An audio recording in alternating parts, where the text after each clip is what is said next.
दिल्ली के दंगल के नतीजे जो हैं वो अब धीरे धीरे आने शुरू हो गए हैं। रुझान अगर हम कहें 150 सीटों के रुझान आ चुके हैं, जिसमें से आपको बता दें आम आदमी पार्टी जो है वो 80 सीटों पर बढ़त बनाए हुए है, बीजेपी ने 65 सीटों पर बढ़त बनाई हुई है और कांग्रेस की स्थिति यहाँ बहुत अच्छी नहीं है, 4 सीटों पर बढ़त बनाई हुई है और अन्य के खाते में 1 सीट पर बढ़त बनती हुई यहाँ पर नजर आ रही है। यहाँ पर हमारे साथ तमाम पूरा पैनल भी मौजूद है, हमारे रिपोर्टर्स भी ग्राउंड जीरो पर मौजूद हैं जो लगातार हमें हर अपडेट दे रहे हैं। सर, आपसे जानना चाहूंगी अनिल सागर जी, ये जो नतीजे, ये जो रुझान है, अगर यही नतीजों में बदलते हैं और यही इस तरह का गैप रहता है, फिर तो बीजेपी के लिए भी कुछ बहुत ज्यादा निराश होने की बात नहीं है 15 साल के बाद। 80 और 65 नहीं, देखिए इट्स नॉट दैट बैड। चूंकि हम लोग ज़मीन पर कवर कर रहे थे, हम लोगों ने देखा है बहुत सारे इलाकों में बहुत कम वोटिंग हुई है और उसका नुकसान किसी भी पार्टी को हो सकता है। अब आप देखिए 70 और 80 पर आ गए हैं। मैं बता रहा हूँ लगभग 1/4 सीटें ऐसी होंगी जहां पर लेस देन 500 पे जाकर के डिसाइड होंगी और वहां पर वही आदमी जीतेगा जिसकी अपनी फेस वैल्यू। वोटर जो है वो middle class, upper middle class है, आपका वोटर जो है अलग कैटर का है, तो बीजेपी का वोटर घर से नहीं निकलता है ये तो सुना था, लेकिन आपका वोटर तो बहुत आगे बढ़ कर निकलता है, ये बातें कही जाती है। लेकिन अगर आप इस चुनाव में देखेंगे तो मुस्लिम इलाकों में भी वोटिंग कम हुई है। इस चुनाव में आप देखेंगे तो एससी इलाकों में भी वोटिंग कम हुई है। कुल 8 इलाके ऐसे हैं जहां पर 60% से ज्यादा वोटिंग हुई है। 102 वार्ड ऐसे हैं जहां पर लेस देन 50% वोटिंग हुई है। तो वो सब, उसका नुकसान तो इन्हीं पार्टियों को उठाना पड़ेगा ना। 85-70 जी, आप देखिए, अभी आप देखते जाइए 1/4 सीटें जो हैं वो लेस देन 500 पे छूटेंगी। 85-70 85-67 कुछ तनाव? अब तो पोस्टल बैलेट से आगे की बात हो चुकी है। कोई तनाव नहीं है, अभी भी पोस्टल बैलेट चल रहा है और अभी तक पूरे सीट्स पे पोस्टल बैलेट भी नहीं काउंट हुए हैं और आज तक तो दिल्ली के अंदर में ट्रेंड रहा है कि पोस्टल बैलेट में हमेशा बीजेपी आगे रहती है, लेकिन जब नतीजे आएंगे तो आप देखेंगे कि आज के दिन में 200 से प्लस सीट आम आदमी पार्टी जीतेगी। कारण क्या है? क्योंकि 2 गवर्नेंस मॉडल है दिल्ली के अंदर में, एक है केजरीवाल मॉडल ऑफ गवर्नेंस और एक है एमसीडी के अंदर में बीजेपी सर, आपका बहुत अच्छा काम है, लेकिन जो बात अनिल जी कह रहे हैं उसको भी हम फैक्टर आउट नहीं कर सकते। और इस पर आपने काम किया है इस पर आपने, क्योंकि कैडर जो है बीजेपी का जो कैडर है उसको आप डिनाई नहीं कर सकते हैं। कई इलेक्शन ऐसे हैं जो सिर्फ इसलिए निकाल ले गए कि उनका कैडर बहुत मजबूत था। मैं आपको बताना चाहता हूँ, मैं ऋतु भाई से पूछूंगा, इनका अपना जो चुनाव था उसमें क्या वोटिंग थी और अभी जो वोटिंग हुई है क्या उसमें कम हुई है या ज्यादा हुई है? मैं आपसे वही कह रहा हूं कि देखिए, अगर बीजेपी का कैडर वोट है तो आम आदमी पार्टी का भी आज के हाँ, बिल्कुल है इसमें। और हमारे कार्यकर्ताओं ने भी बहुत मेहनत करी है वोटर्स को वोटर सेंटर तक पहुंचाने के लिए।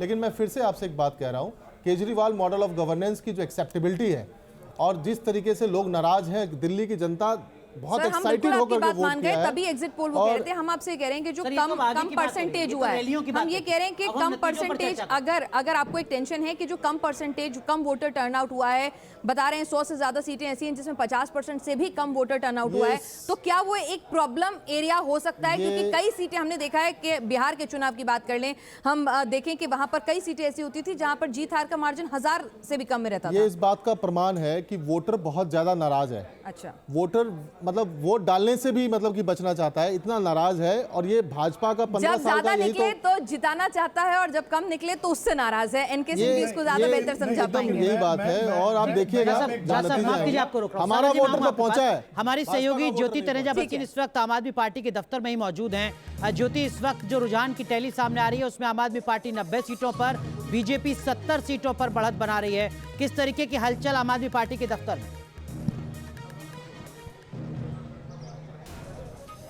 जी हाँ, अभी बहुत ज़्यादा हलचल नहीं है, लेकिन मैं आपको बता दूं, एक नज़ारा मैं दिखाना चाहती हूँ कि ये पूरा प्लेटफॉर्म बनाया गया। अगर आप देखेंगे इस प्लेटफॉर्म के ऊपर अरविंद केजरीवाल आएंगे और संबोधित करेंगे। जैसे ही जीत की घोषणा हो जाएगी, जैसे ही ये जो रुझान आते हुए कांग्रेस, आम आदमी पार्टी के फेवर में दिखाई देंगे। देखिए, कांग्रेस का तो सुपड़ा ही साफ होता हुआ दिखाई दे रहा है। 2017 में दूसरे नंबर पर आम आदमी पार्टी रही थी, जबकि तीसरे नंबर पर कांग्रेस पार्टी चली गई थी।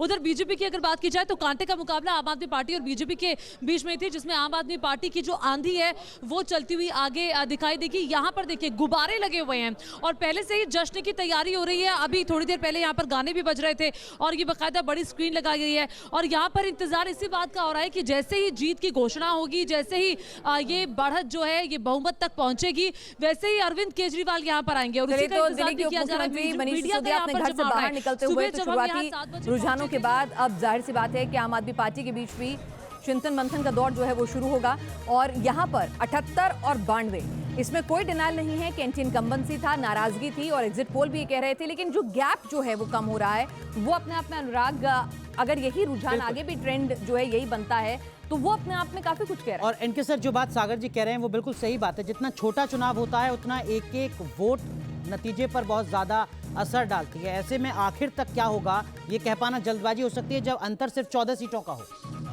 ट्रेंड एनालिसिस करें तो शुरू के अगर आप 25 मिनट देखें वो लगातार 1:2 का रेशियो था, लेकिन अभी अचानक बदला है और ये रियल काउंटिंग अब शुरू हो रही है।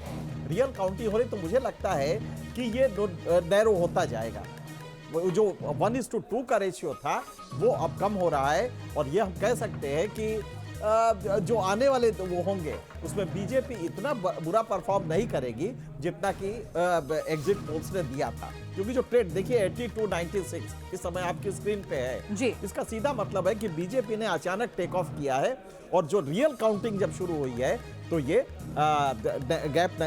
गैप नैरो होता जा रहा है और ये मेरे ख्याल से एक बड़ा भारी ट्रेंड है कि अगर ये मेंटेन हुआ तो अब ये कह सकते हैं कि एंटी इनकम्बेंसी एक फैक्टर रहा होगा, लेकिन बीजेपी ने इतना खराब नहीं किया है। और लो वोटर टर्नआउट भी उसमें एक बहुत बड़ा फैक्टर जो है वो बन सकता है अगर यही रुझान जो है वो आगे भी चल के मेंटेन रहते हैं और आगे चल के जो नतीजे हैं वो भी इसी तरह के रेशो में भी आते हैं, तो भी अगर जीत भी होती है तो वो जीत भी फीकी होगी, क्योंकि कहीं ना कहीं अगर वो मार्जिन जो थंपिंग मेजोरिटी जो एग्जिट पोल में दिखाई दे रही थी वो यहाँ पर नहीं मिलती हुई नजर आती है।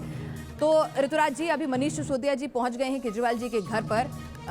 चिंतन मंथन वहां भी चल रहा होगा, लेकिन स्टूडियो में क्या कुछ है? अजय महावर जी, एक सेकंड आपके पास आऊं क्योंकि आपसे काफी देर से बातचीत चल रही है। बीजेपी के नेता अजय जी हमारे साथ इस वक्त जुड़ चुके हैं। अजय जी, एग्जिट पोल से रुझान जो है वो ज्यादा बेहतर आपको स्थिति दे रहे हैं, क्या कहेंगे? रुझान आगे भी बने रहेंगे? क्योंकि आम आदमी पार्टी के प्रवक्ता ऋतुराज जी कह रहे हैं कि नहीं, हम थंपिंग मेजोरिटी से ही जीतने वाले हैं।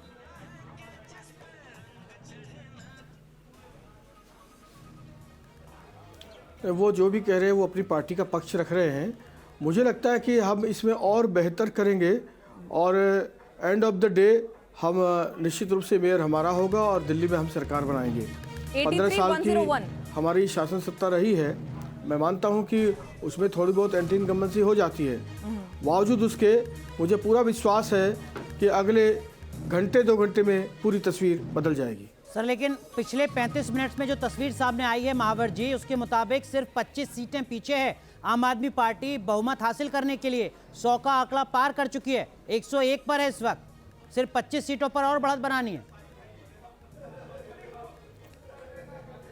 देखिए, अभी शुरुआती रुझान है और अभी तो पोस्टल बैलेट खुले होंगे, ईवीएम की मशीन अब खुली होंगी, ईवीएम मशीन की गिनती अब शुरू होंगी।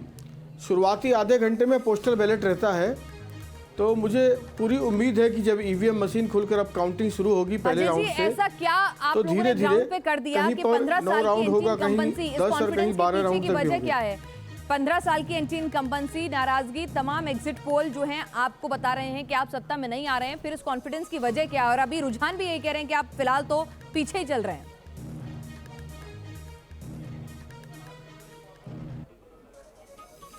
मुझे लगता है कि कहीं ना कहीं आम आदमी पार्टी ने पिछले 5 सालों में जो निगम के खिलाफ षड्यंत्र किया है और कहीं ना कहीं उसको चौथे वित्त आयोग से आगे पैसे देने का काम नहीं किया और कर्मचारियों को तनख्वाह के लिए भी परेशान होना पड़ा, जबकि कोरोना जैसे काल में भी निगम कर्मचारियों ने अपनी जान हथेली पर लेकर भी लोगों की साफ़ सफाई भी की और एमसीडी के जो शमशान घाट थे वहाँ पर जब रिश्तेदार भी हाथ नहीं लगा रहे थे तब इन लोगों ने सम्मानपूर्वक सबका दाह संस्कार करने का भी काम किया।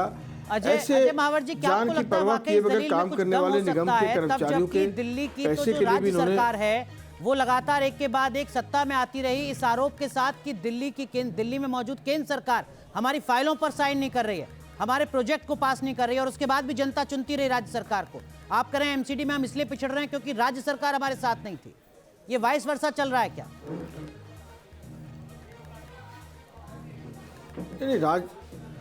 नहीं, निश्चित रूप से हम 15 साल से निगम में थे और लोकसभा में भी 2 बार से लगातार 7 सीटें जीत रहे हैं। ये बात ठीक है कि दिल्ली सरकार में आम आदमी पार्टी ने 2 बार थंपिंग मेजॉरिटी ली है। चलिए, चुनाव आयोग का जो ऑफिशियल वेबसाइट है उसके मुताबिक बीजेपी आगे चल रही है। चुनाव आयोग के मुताबिक बीजेपी इस वक्त आगे चल रही है। उनकी ऑफिशियल वेबसाइट पर जो आंकड़े जारी होते हैं वो आपको बता दें कि उसके लिहाज से अगर देखा जाए तो बीजेपी आगे चल रही है, लेकिन 16 सीटों पर बीजेपी ने बढ़त बनाई हुई है चुनाव आयोग के आंकड़ों के मुताबिक। और यहां पर जो हमारे पास रुझान आ रहे हैं उसमें 90 सीटों पर बीजेपी ने बढ़त बनाई हुई है। आम आदमी पार्टी अब बहुमत से सिर्फ 20 सीटों की दूरी पर रह गई। इनके सर चुनाव आयोग के आंकड़ों पर ही भरोसा करके बहस को आगे बढ़ाया जाए, या आंकड़े बहुत देरी से पहुंचते हैं, बहुत देर बाद चीजें अपडेट होती हैं, लिहाजा जो इस वक्त हम टैली दिखा रहे हैं लगभग यही सच के करीब है? बिल्कुल सही दिखा रहा है। देखिए उसमें जो गैप होता है करीब 25 मिनट से 30 मिनट का होता है। चुनाव आयोग जब तक वो यहाँ से रिटर्न जाता नहीं है तब तक वो अपना अपलोड नहीं करता है। लिहाजा हमारे जो रिपोर्टर्स होते हैं जो फील्ड में होते हैं वो जो ये देते हैं टैली वो लेटेस्ट होता है और वो कंफर्म, क्योंकि वो हर उसमें जाके जहां काउंटिंग हो रही है हर सेंटर से वो कैलकुलेट करते हैं और फिर वो अपलोड करते हैं। तो मेरे ख्याल से हमें इस पे स्टिक करना चाहिए और ये बिल्कुल सही चल रहा है। और बिल्कुल देखना होगा, आप सही कह रहे हैं कि 105-95 बीजेपी अचानक बहुत तेजी से ऊपर आई है, तो इसको देखना होगा। हम लोग को थोड़ा सा अपनी एनालिसिस इसमें फिर से शिफ्ट करनी होगी कि जनता उतनी नाराज नहीं थी शायद बीजेपी नहीं, जनता नाराज नहीं थी, क्योंकि जनता की नाराजगी नहीं थी, या फिर वोटर जो कम टर्नआउट हुआ है उसमें हार जीत का फासला, जो बात अनिल कह रहे थे कि वो एक बहुत बड़ा फैक्टर यहाँ पर रहा नहीं, आपने होगा। बिल्कुल सही कहा। बताना चाहूंगा, ये शायद ऋतुराज भी मेरी बात से सहमत होंगे। जब हम 2020 का चुनाव देखते हैं, जब हम 2015 का चुनाव देखते हैं, जब हम 2013 का चुनाव देखते हैं, तो वहाँ पे हम एक चीज़ महसूस करते हैं, वो ये कि हमें केजरीवाल को ही लाना है, हमें केजरीवाल को ही लाना है। ये एक सिंपल लाइन थी, एक सिंपल एजेंडा था। लेकिन इस बार वो एजेंडा नहीं दिखा। इस बार वो एजेंडा नहीं दिखा कि हमें बीजेपी को हराना ही है। अगर ऐसा होता तो इनका वोटर जो है वो 65, 70, 75% निकल करके आता। आप देखिए जब लोकसभा का चुनाव था 65% वोटिंग हुई है और तब एक सिंगल एजेंडा था कि मुझे मोदी को लाना है। जब 2020 का चुनाव था तो सिंगल एजेंडा था कि मुझे केजरीवाल को लाना है, तो उसी तरीके की वोटिंग हुई, 60% से ऊपर वोटिंग हुई। चूंकि इस बार वैसा करंट नहीं था, दोनों तरफ नहीं था, ना इधर था ना आम आदमी पार्टी। नाराजगी भी उतनी नहीं थी कि आप इतने गुस्से में हो कि आप तख्ता पलट कर दें, या फिर अच्छा एक दिलचस्प चीज मैं बताती हूँ। मैं कहीं बाहर बैठी हुई थी और वहां पर कुछ लोग बैठे हुए थे, इनके सिंह जी, तो ये कहा गया कि भाई बहुत काम नहीं किया है, पता नहीं ये भी काम करेंगे कि नहीं, पर वो 15 साल से नहीं कर रहे हैं, चलो इनको वोट करके देख लेते हैं। तो उसने कहा अरे भाई साहब आप तो बीजेपी को सपोर्ट करते थे, कहते दिल में मोदी है लेकिन उसको ट्राई करके देख लेते हैं। अच्छा। तो मतलब वहां इतना क्लैरिटी थी। ये मैंने पिनाज अभी थोड़ी देर पहले बताया ना कि एक आपके पास विकल्प अगर उपलब्ध होता है तो कभी कभी आप ट्राई करते हैं कि देख लेते हैं इसको। आप लोकसभा सांसद दिल्ली में 7 भाजपा के बनाते हैं, देखिए लेकिन दिल्ली में लाते हैं केजरीवाल। बिल्कुल सही, ये ट्रायल ही था। इससे भी एक कदम और आगे की बात करता हूँ। यहाँ दिल्ली में जो मैं जब घूम रहा था, लोगों से बात कर रहे थे, तो वो कहते देखो विधानसभा में तो वो है ही, और उसको जो बिजली पानी देना था उसने दे ही दिया। कर गई है आपको टैली को, आप ये पहली बार हुआ है 45 मिनट में। 104 और 103 जी, ये वाकई में पहली बार। ऋतुराज जी, मैं फिर से कहूँगा अभी इट्स टू अर्ली, और अभी मेरे ख्याल में हो सकता है कि पोलिंग स्टेशन पे पहला राउंड चल रहा होगा। और मैं अभी भी आपसे एक बात कह रहा हूँ कि दिल्ली के अंदर में जो लोग हैं वो इस बार एकदम क्लियर माइंडसेट के साथ में पोलिंग स्टेशन पे गए थे। ये हमारे सर लेकिन क्लियर मैंडेट वाला रुझान नहीं है ये। अगर वाकई में ऐसा होता है जब एकदम क्लियर माइंडसेट के साथ जाते हैं, 105 आम आदमी पार्टी, थोड़ी देर के बाद हम लोग बात करेंगे इस बारे में। इलाके की बात करूं तो देखिए 45%, 52%, 50% वोटिंग हुई है। आपकी बात ठीक है, लेकिन वही तो मैं कह रहा हूँ कि भाजपा, और जबकि इनके अपने चुनाव में कितनी वोटिंग हुई है इनको याद है। भाजपा के जो वोटर आप बता दीजिए ना, इतना नाराज भाई बताइए ना, आपके चुनाव में कितना वोटिंग हुआ था विधानसभा के चुनाव में? आपकी बात सही है, इस बार वोटिंग कम हुई है क्योंकि लोग नाराज बहुत हैं। 15 साल का जो ये तो आप नाराजगी तो बहुत अच्छी बात है, नाराज वोटर को आपको लेके आना चाहिए था। घर से मैं आपसे बूथ वही तक कह लाना रहा चाहिए हूँ था। कि वोटर इतना दिल्ली तो नाराज आपका घर था। है। देखिए वोटर इतना आप बीजेपी का गुजरात में नाराज चुनाव था। लड़ रहे थे, आपको फोकस मैं करना आपसे वही चाहिए। कह रहा हूँ, अभी पोस्टल बैलेट का ये रुझान है। पोस्टल बैलेट में बीजेपी ऊपर नीचे होती है, लेकिन अभी एक बार 1 राउंड 2 राउंड होने दीजिए, तब आपको रुझान में थोड़ी स्पष्टीकरण दिखेगा। चलिए, और मैं आपसे फिर कह रहा हूँ, केजरीवाल मॉडल ऑफ गवर्नेंस की जो एक्सेप्टेबिलिटी है वो पूरे दिल्ली के नगर निगम पे दिख रही है। अच्छे होंगे 5 साल, क्योंकि एमसीडी में आने वाले हैं केजरीवाल। लेकिन एनके सर, ये जो टैली है ये तो ऐसा बता रही है गुजरात और एमसीडी चुनाव में कि कहीं ऐसा ना हो कि ना खुदा मिला ना सनम। नहीं, मुझे लग रहा है कि ये, लेकिन एक बात आप देखें, इतने के बावजूद ये तो कहा ही जा सकता है कि अगर 104, 105 अगर यही रेशियो रहा तो ये कहा जाएगा कि नहीं, लेकिन बीजेपी से एक बड़ा वोटर खिसक के आप में गया है। ठीक है, कौन बनाता है एमसीडी, कौन रूल करता है, ये एक अलग बात है। लेकिन अगर 108, 100 और ये ट्रेंड बढ़ता जा रहा है सर, लेकिन अगर 15 साल की इनकम्बेंसी के बाद भी आप ऐसी कांटे की टक्कर उस आम आदमी पार्टी को दे पाते हैं जहां पर आप कह रहे हैं कि भाई उनके लिए एकदम लोगों के दिल में प्यार है, बिजली, पानी, स्कूल इंटरनेशनली एक्सेप्टेबल हैं, जो रणनीति के मोर्चे पर आप ही का समझ रहे हैं। मुकाबला करती है। तो आप वहां पर अगर उसको कांटे की टक्कर दे सकते हैं तो अपने आप में ये जीत जो है किसी अगर आम आदमी पार्टी की हो भी जाती है तो वो जीत भी अधूरी सी नहीं लगेगी। नहीं, लेकिन आम आदमी की पार्टी की जीत अगर म्युनिसिपल कॉर्पोरेशन में होती है तो इतने दिनों के स्टेट के गवर्नेंस के बाद अगर जनता इनको वोट दे रही है, इवन परसेंटेज वाइज भी बढ़ने जा रहा है। हम अगर यही टैली मान लें इस समय की, और ऋतुराज जी की उम्मीद जो वो है ऑप्टिमिज्म इसको छोड़ दे, तो भी हम कहेंगे कि आपकी एक्सेप्टेबिलिटी कंपैरेटिवली बढ़ी है, दुगनी हो गई है। लगभग 49 सीटें थी पिछली बार जी 2017 सीटों के टॉप वोट परसेंटेज में भी आप देखेंगे कि बढ़ी है। तो एक सेक्शन नाराज हुआ है। रिजल्ट जो आते हैं थर्ड पार्टी इंटरवेंशन, जैसे आप देखें ट्राइंगुलर कॉन्टेस्ट था, आप कांग्रेस के वोट्स इसमें ड्रास्टिकली कम हुए हैं। तो हो सकता है कि इसमें कांग्रेस के वोट जो आप में शिफ्ट हुए हो, बीजेपी के इंटैक्ट रह गए हो, ये भी एक पॉसिबिलिटी बन सकती है। 31 सीटें मिली थी कांग्रेस पार्टी को 2017 में, और देखिए अभी 6 पर जो टैली है वो कांग्रेस पार्टी की अटकी हुई है। मणिदीप शर्मा हमारे सहयोगी जुड़ रहे हैं हमारे साथ यमुना विहार से। मणिदीप, आप जहां पर मौजूद है वहां किस तरीके की हलचल इस वक्त नजर आ रही है, और जो लोग हैं वहां पर आपके काउंटिंग स्टेशन से क्या अपडेट आ रही है, किस तरह के ट्रेंड्स निकल कर आ रहे हैं? मणिदीप,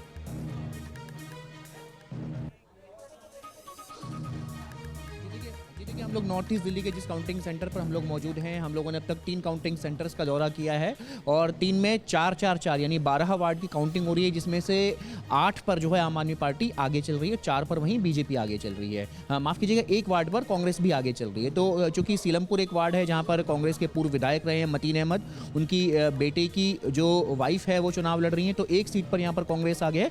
और ये वो नॉर्थ ईस्ट दिल्ली है जहाँ पर 2020 में दंगे हुए थे। ऐसे में बीजेपी जो है मुख्य तौर पर यहाँ पर लड़ाई को जो है, क्योंकि हेमंत बिस्व शर्मा आए यहाँ पर गिरिराज सिंह आए, ये मनोज तिवारी, कपिल मिश्रा, बीजेपी की जो एक बड़ी मशीनरी थी यहाँ पर, हेमंत बिस्व शर्मा ने आकर के यहाँ पर, और क्या नाम है, कैलाश विजयवर्गीय ने यहाँ पर आकर के पाकिस्तान की एंट्री की बात कही थी कि पाकिस्तान वालों को हमें हराना है। तो तमाम जो वो जो नुस्खे थे, लेकिन जो अरविंद केजरीवाल की वो जो लाइन है, आम आदमी पार्टी की वो जो लकीर है कि यानी कि जो कूड़े का पहाड़ है और जो लेंटर पर चलता हुआ जो पैसा है, ये 2 चीज़ें जो हैं दिल्ली की जनता को कनेक्ट कर गई हैं। क्योंकि पूरे चुनाव में जिस तरीके से आम आदमी पार्टी ने कूड़े के पहाड़, माफ कीजिए इस वक्त आपको रोक रहा हूं। ऋतुराज, देखिए इस वक्त की टैली आप देखिए, इस वक्त की बड़ी खबर, 125 सीटों पर भारतीय जनता पार्टी आगे पहुंच चुकी है। बहुमत के लिए 126 सीटें चाहिए किसी भी पॉलिटिकल पार्टी को, और इस वक्त जो टैली है वो बता रही है कि बीजेपी बहुमत तक लगभग पहुंच चुकी है। भारतीय जनता पार्टी 125 सीटों पर और आम आदमी पार्टी 90 सीटों पर। अब जो फासला है वो बढ़ चुका है और काफी बढ़ चुका है। 90 के मुकाबले 125, जो कुछ ही सेकंड में 126 भी हो सकता है आने वाले वक्त में। ऋतुराज, क्या कुछ कहेंगे आप? देखिए अब स्थितियां पूरी तरीके से बदल चुकी हैं, बहुमत मिल गया। रुझानों में भारतीय जनता पार्टी को बहुमत मिल चुका है। इस वक्त की बड़ी खबर आपको बता रहे 126 सीटें भारतीय जनता पार्टी को शुरुआती रुझानों में मिलती ऋतुराज नजर आ जी, रही। क्या यहाँ पर आप पोस्टल बैलेट से आगे ईवीएम खुल गई हैं? जी, ईवीएम का पहला राउंड चल रहा है, अभी मेरे को भी यही जानकारी मिली है और मुझे लगता है कि थोड़ी देर रुकना चाहिए। नहीं, रुकने की बात हम तो अभी भी कह रहे हैं कि एंटी इनकम्बेंसी थी, आपको बढ़त थी, नाराजगी थी, सब कुछ था, लेकिन मैं ये कह रही हूँ कि अगर ये रुझान भी है, और देखिए 90 और 130 ये तो अपने आप में काफी ज्यादा, बिल्कुल। और बहुत अंदेशा है कि अब आप पार्टी थोड़ी देर में ये कहने जा रही है कि ईवीएम गड़बड़ था। ईवीएम तो ठीक है ना? पहले पूछ लेते हैं ऋतुराज जी, ईवीएम ठीक है? नहीं, ईवीएम ठीक है और निष्पक्ष चुनाव हुआ था? बिल्कुल निष्पक्ष चुनाव हुआ है। और 67 और 62 लाने के बाद भी ईवीएम खराब हो तो नहीं, वो तो कभी भी हो जाती है सर, वो तो अपने हिसाब से ईवीएम खराब होती है। ये यहाँ नहीं, अभी पहला राउंड का काउंटिंग चल रहा है। और ये गैप लगा नहीं, वैसे एक बात ऋतुराज ने एक छोटी सी बात है, एक ऋतुराज ने एक बात बहुत बढ़िया कही है कि वोटर नाराज था। नाराज सिर्फ बीजेपी से ही नहीं था, आम आदमी पार्टी से भी था, इसीलिए तो वोट नहीं डाला। चलिए, तो ये देखना होगा कि आम आदमी पार्टी ने कि जो कांग्रेस का परंपरागत मुस्लिम वोट बैंक था, हिंदुत्व के चक्कर में क्या उस वोट बैंक को भी नाराज कर दिया? शाहीन बाग जैसे मुद्दों पर चुप रहकर, एनआरसी जैसे मुद्दों पर चुप रहकर, बिल्किस बानो के केस पर चुप रहकर क्या उसको भी नाराज कर दिया? ये भी एक बड़ा फैक्टर हो सकता है। एक छोटे से ब्रेक के बाद इस पर भी करेंगे चर्चा।